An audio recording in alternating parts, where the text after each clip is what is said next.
राजकुमाशी के पिछले एपिसोड में हमने जाना कि किस प्रकार शिक्षा जैसे जैसे आगे बढ़ रही है वैसे वैसे शरण कुमार लिम्बाले जी का आत्मसम्मान भी ऊपर उठता जा रहा है और वे अपनी परिस्थितियों को बदलने के लिए छटपटा रहे हैं। आगे के एपिसोड्स में भी इसी तरह की परिस्थितियों का सामना वे करते हैं। शिक्षा उनके आत्मसम्मान को बढ़ा रही है, लेकिन आस पास का परिवेश उन्हें रोक रहा है। तो चलिए अगले एपिसोड की तरफ बढ़ते हैं। आभासी दुनिया के मेरे दोस्तों, शालिनी बोल रही हूं। जय भीम, हुल जौहार। हमारे घर के पीछे दामुअण्णा का शराब का धंधा चलता था। उसके यहाँ की शराब खत्म हुई कि ग्राहक हमारे यहाँ आते और हमारे यहाँ की शराब पसंद नहीं आती तो दामुअण्णा के यहाँ चले जाते। ग्राहक को जितने प्यार से संभाला जाए उतना ही फायदा होता है। मसामा जबान से बहुत मीठी थी। दामुअण्णा की सास रत्नाबाई जब हन्नूर आती तो हमारे घर भी आती। रत्नाबाई का लड़का नहीं था, चारों लड़कियां उसने हन्नूर में ही ब्याही थीं। बड़ी लड़की पार्वती मुंबई गई थी। इसका एक लड़का था, छरहरे बदन और गोरे रंग का, बुद्धिमान, नाम जुम्मा। अपनी कमाई से पार्वती ने 4 एकड़ जमीन खरीद ली थी। तो अपने साथ साथ जो उनके पड़ोसी हैं जो दारू की भट्टी लगाते थे, उनकी सास की 4 बेटियां हैं, जिसमें से सबसे बड़ी बेटी जो है वो बॉम्बे चली जाती है और वहां पर अपनी कमाई से पैसे बचाकर 4 एकड़ जमीन में खरीद लेती हैं। पार्वती का बेटा जुम्मा स्कूल जाता। खर्च संभालकर पार्वती ने कुछ पैसे बचा रखे थे, पर अचानक क्या हुआ कि लाल स्याही से लिखा पत्र दामुअण्णा को मिला और सब रोने लगे। स्टोव के फटने से पार्वती जलकर मर गई, ऐसी खबर थी। सही कारण क्या था नहीं मालूम था। कौन जाएगा मुंबई, किसके पास पैसे थे? मुंबई जाने की बात के लोग सोच भी नहीं सकते थे।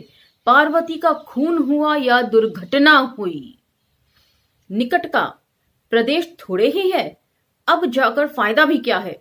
दामुअण्णा मुंबई जाकर जुम्मा को ले आए। तो ये उस समय की बात है जब अपने गांव से अगला गांव भी इनको देखना दूभर था। तो ऐसे में मुंबई जाना कितनी बड़ी बात रही होगी। और ऐसा ही जिक्र हम जूठन में भी पढ़ते हैं, जब वो चंद्रपुर वे जा रहे होते हैं फर्दर ट्रेनिंग के लिए, और किस प्रकार उनकी माँ जो है उनको लगता है कि अब तो एकदम परदेश जा रहे हैं, ना जाने कैसे रहेंगे। जुम्मा 4वीं कक्षा में पढ़ने वाला लड़का था, 10-11 साल का। मां की मृत्यु के बाद वह अनाथ हो गया था।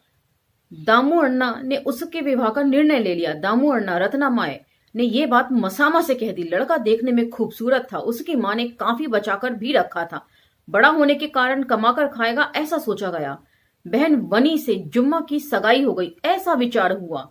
दामुअण्णा, रत्नामाई, काका तथा मसामा में चर्चा हुई।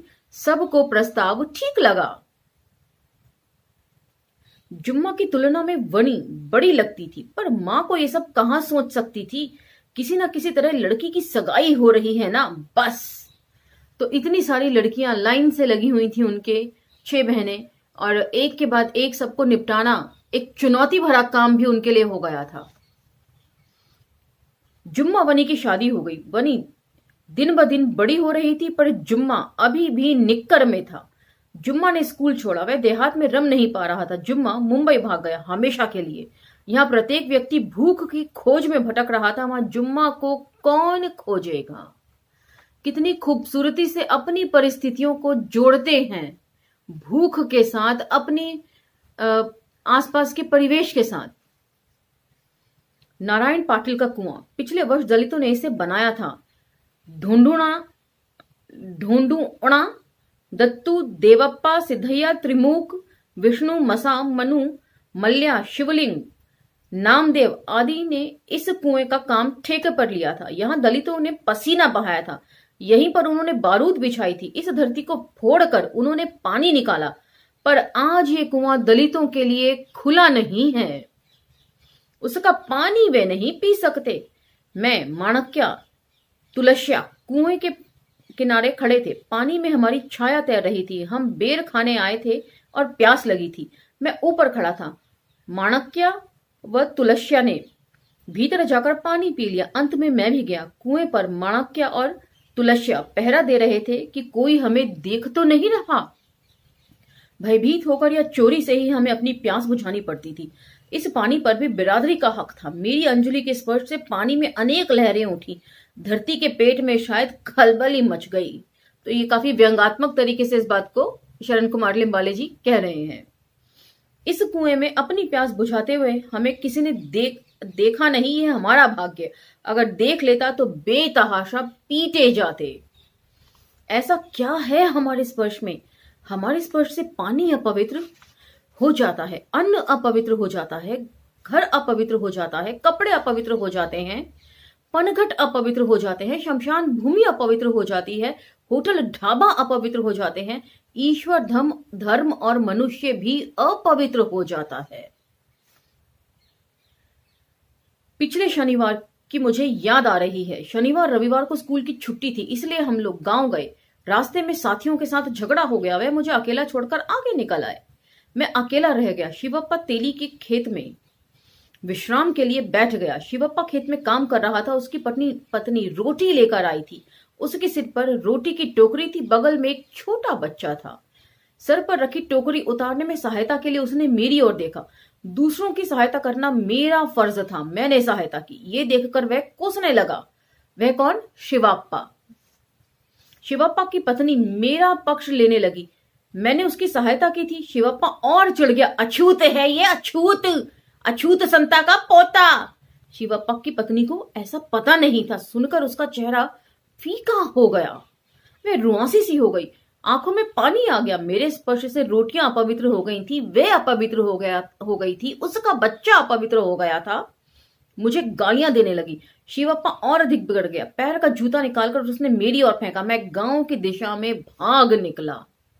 तो बहुत जायज सवालों को यहां पर उठाते हैं कि आखिर मनुष्य वे भी हैं, फिर वे अछूत कैसे हो गए? यहां पर गाय को छूना, उसका गौमूत्र पीना पवित्र माना जाता है, लेकिन आदमी या मनुष्य के स्पर्श को गौमूत्र पवित्र माना जाता है और मनुष्य अपवित्र माना जाता है। मैं मैट्रिक उत्तीर्ण कर गया था। प्रथम श्रेणी मिल गई थी। मैं, चंदे और शिरोला प्रथम श्रेणी में उत्तीर्ण हुए थे। सभी और हमारी प्रशंसा हो रही थी। इस खुशी में मैं, संता माए, दादा शराब पी रहे थे, सेलिब्रेट कर रहे थे।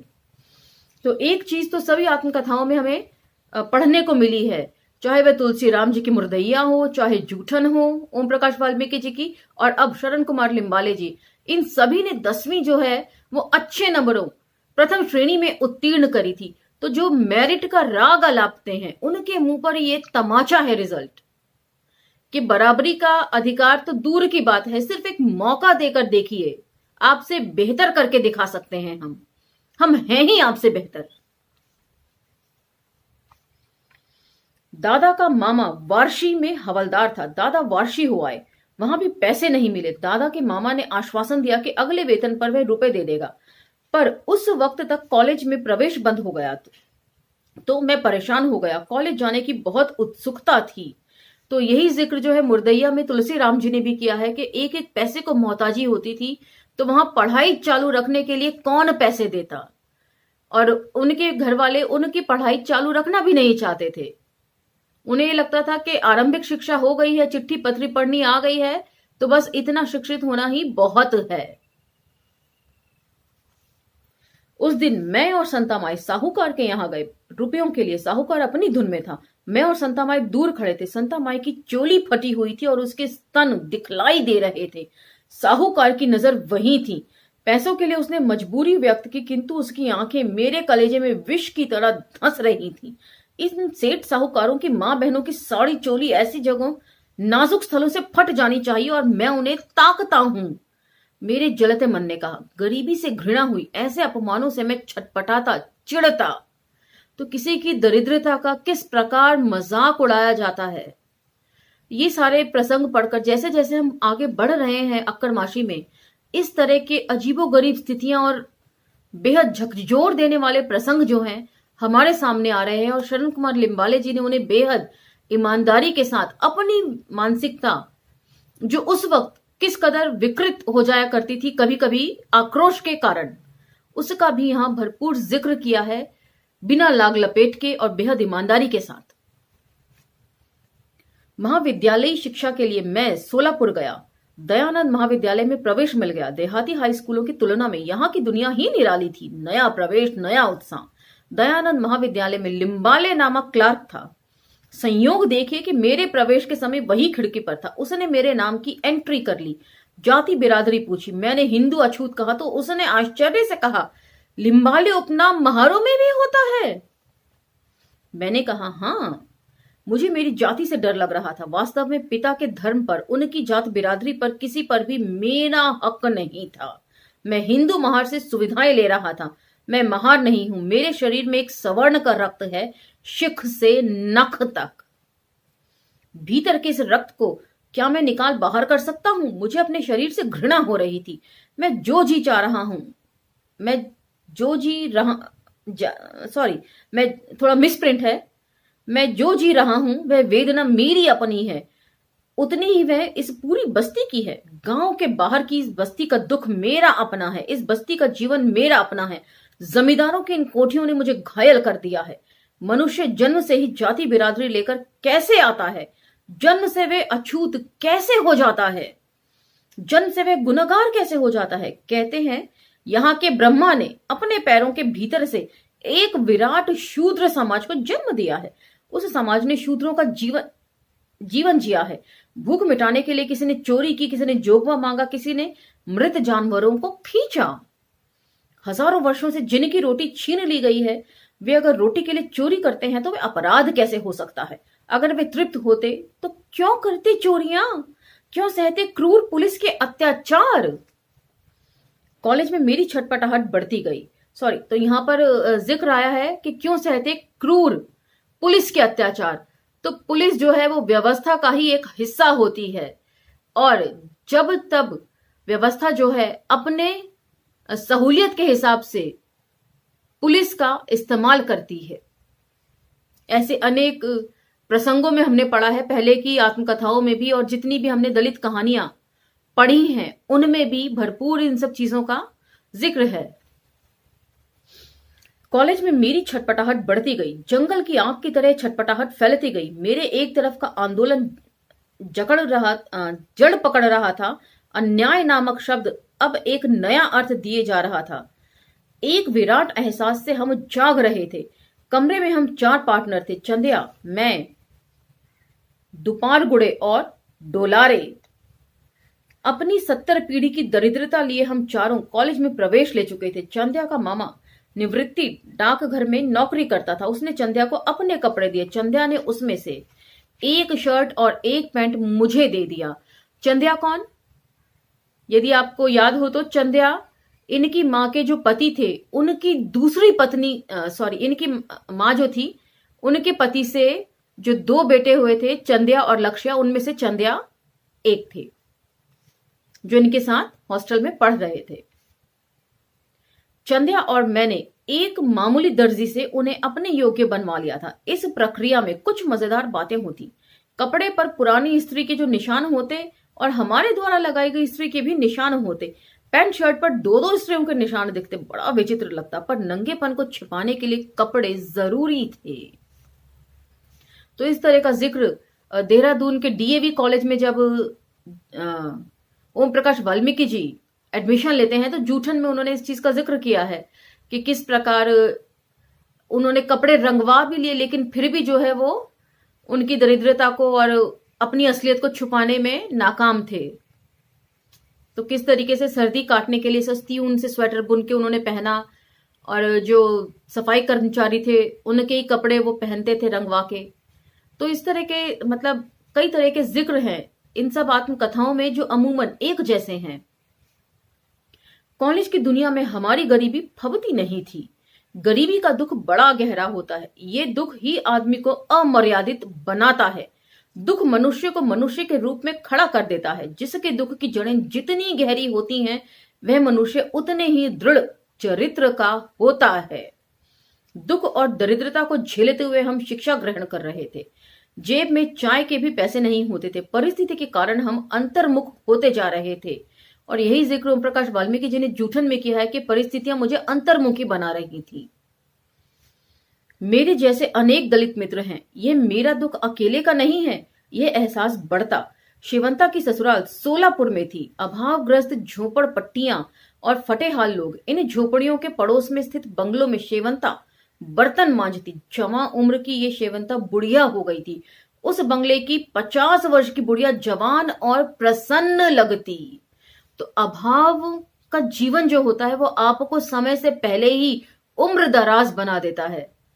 और जिनके पास सब कुछ है वे उनका जो यौवन है वे चिरस्थायी हो जाता है। शेवंता के चेहरे की मुस्कुराहट, उसका तेज किसने छीना है? इस सूरजमुखी फूल की प्रसन्नता को किसने चुराया है? रास्ते में मैं जब शेवंता से टकरा जाता तो वह 10 पैसे देती। कहती, रास्ते पर मिले हो, यहां चाय कैसे पिलाऊं? ये 10 पैसे ले लो और मेरे नाम की चाय पी लो। शेवंता के चेहरे पर मैं इतिहास पढ़ता। वह निकल जाती। मैं हॉस्टल लौटता, इतिहास पढ़ता। वो जो प्रेम उन्होंने कभी शेवंता से किया था और जिस प्रेम की हामी भरकर शेवंता ने ये वादा किया था कि उन्हीं की होकर रहेगी, लेकिन परिस्थितियां जो हैं वो उनके वश में नहीं होती और शेवंता जो है किसी और के घर ब्याह दी जाती है। लेकिन यहां पर बतौर प्रेमिका उसका जो वर्णन है कितना मर्यादित है कि वे जानती है रिश्तों की गरिमा को, रिश्तों को संभालना।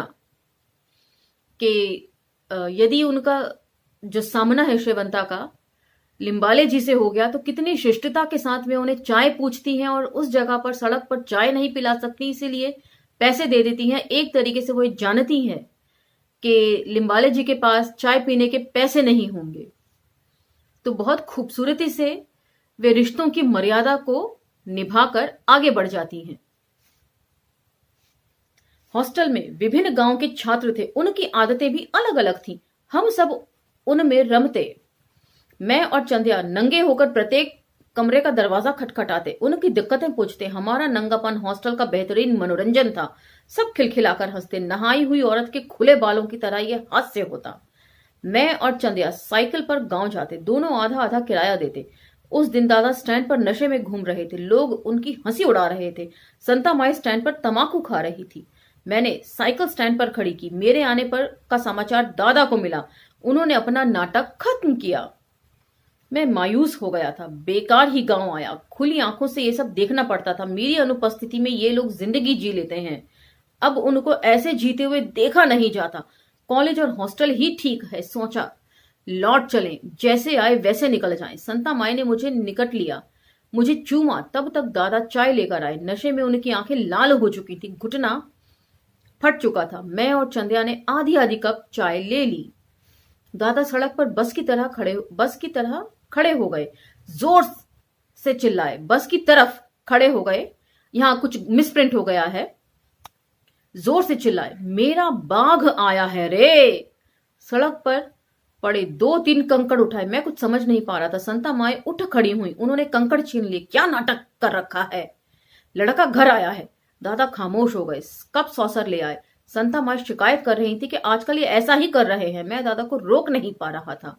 शायद उनके दादा जो है वो बेहद खुशी से ये दिखाते थे कि अब वे भी पढ़ाई लिखाई कर रहे हैं, शिक्षित लोगों की जमात में वो खड़े हो जाएंगे और उनके भी दिन फिरेंगे। मैं मसामा के पास गया। चाय के कप की तरह उसने शराब का कप दिया, पी ली। काका और उसकी दोस्त कंपनी गांजा पीती थी। उन्होंने मेरे हालचाल पूछे। दादा चोरी से शराब पीने जाते। संता माई शिकायत करती, झगड़ती। गोंधली जमात के 4-5 लोगों के साथ काका गांजा पीते।